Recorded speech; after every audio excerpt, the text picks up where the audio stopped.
on Lifetime's Intimate Portrait, Leah Remini. Leah Remini is the girl from Bensonhurst who went on to become the better half of the King of Queens.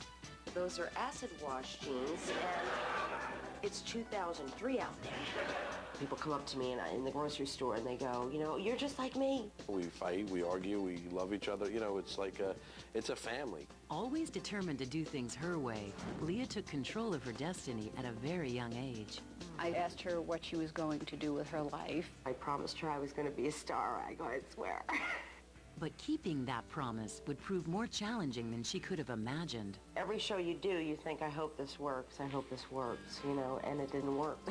She knew what she had to offer, and so even when she faced rejection, she'd get up the next day and try again.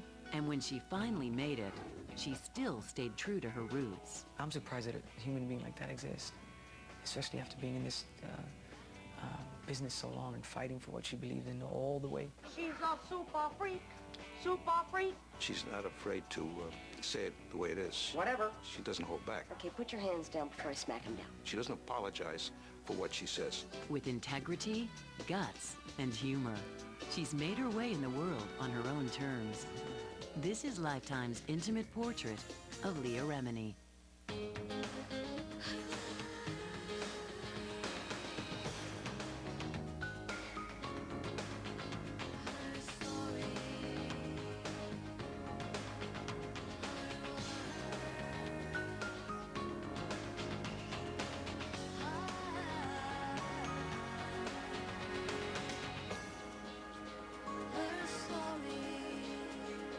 Lifetime's Intimate Portrait, hosted by Meredith Vieira.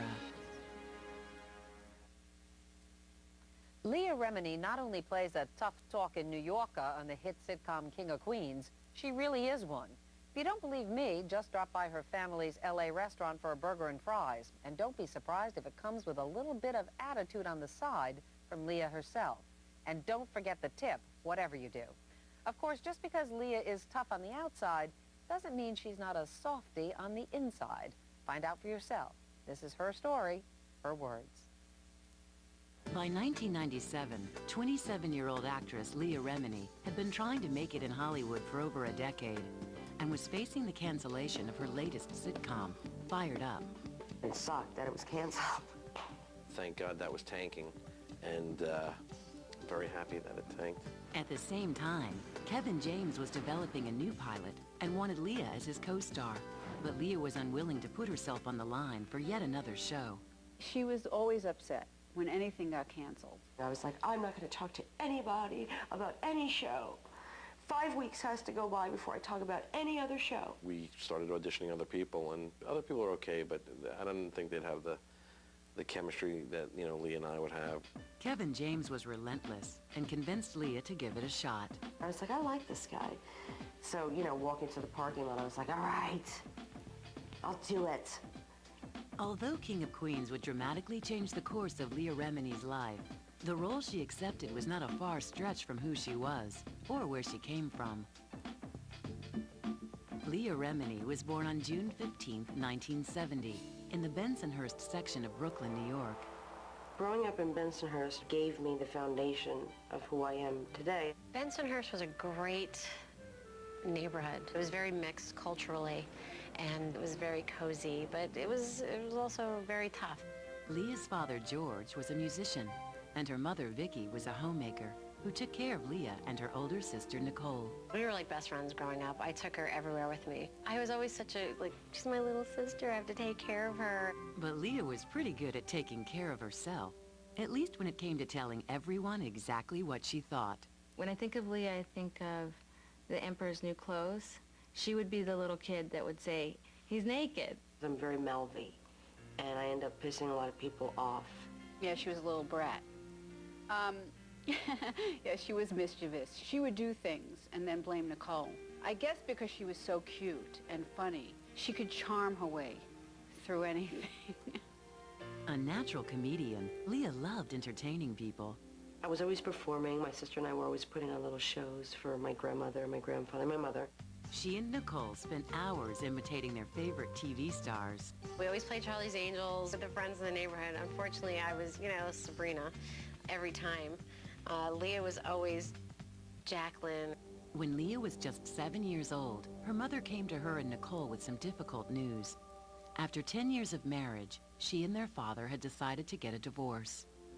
I just didn't know how to go about telling them their father and I were going to get a divorce because I wanted them to have, a father figure, and I felt guilty. We were playing with the Barbie Dream Home, and my mother called me downstairs because she had, to tell us this. So they came down, and they said, what? They were really annoyed that I called them out from playing. I said, your dad and I are going to get a divorce. And they went, is that it? I remember thinking, this is what she teared me away from playing Barbie Dream Home for? I went, yeah, that's it. And they go, okay, great. And they went upstairs to play again. So it was like, okay, so that was pretty easy. The divorce was amicable, and both of Leah's parents soon remarried. My father was in my life, my stepfather was in my life, and I had a stepmother, so I was getting crap for Christmas from her and my mother, and I was getting stuff from my dad and my stepfather. So to me, I was like, this is working out great, as a kid. No matter what happened, the girls knew they could always count on their mother. Mom was always so stable for us that it was fine. Mom made it very easy for us to tell her anything. You cut school, you smoked with your friends, whatever. She made it very, very easy for us to come to her. I felt, if they were able to tell me everything, that they would grow up to be very stable individuals. She gave me very, very basic things of growing up. Don't steal, don't smoke pot, all these little things. And I would steal, but then, guilt set in, and I would tell her I stole all these leg warmers. I feel like crap now, and she would make me take them back. Fortunately, Leah was more interested in an acting career than a life of crime. When she was 10 years old, a family friend got her into a cattle call audition for the Broadway production of Annie. I decided that I should get the role of Annie because I thought that I had a lot of spunk. The director certainly will see that and go, she doesn't have red hair, but screw it, we'll throw a wig on her. And she can't sing, but damn it, that kid has talent, and I'm going to teach her how to sing, and I'm going to give her this role. Things didn't go exactly as she planned. I was blind, I couldn't see, my heart was beating, like I had this out-of-body experience. And then the guy just went, go home to mommy, thank you. But her disastrous audition didn't discourage her. That gave me the push and the drive to just keep going. Like, okay, I may not be Annie, but I'm going to be something, I'll tell you that much. She spent many hours lip-syncing to Laura Branigan and Air Supply and Pat Benatar, and we all had to listen to it.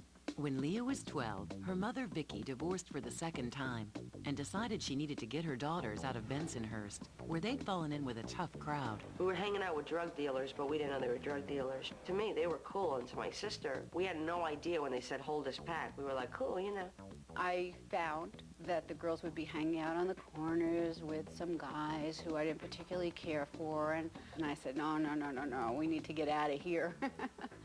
Now pregnant with her third child, Vicki moved her daughters across the country to Hollywood. I just think deep down it was just all her way of being in hot weather, because she just likes hot weather. So I think the whole family thing, wanting us to be in a better environment, was bull. Can you say bull on Lifetime? In 1984, Leah and Nicole were ecstatic to welcome their new sister, Shannon, as well as the new man in all their lives, George Marshall. But Los Angeles was not quite as welcoming to them. It was a very hard transition for us because, first of all, we're coming from Bensonhurst, where we had a whole crew. We had a whole crew of friends that you went to grade school with, and then you go, So it was like a totally different thing. We were so Brooklyn. We were so, hey, what are you doing?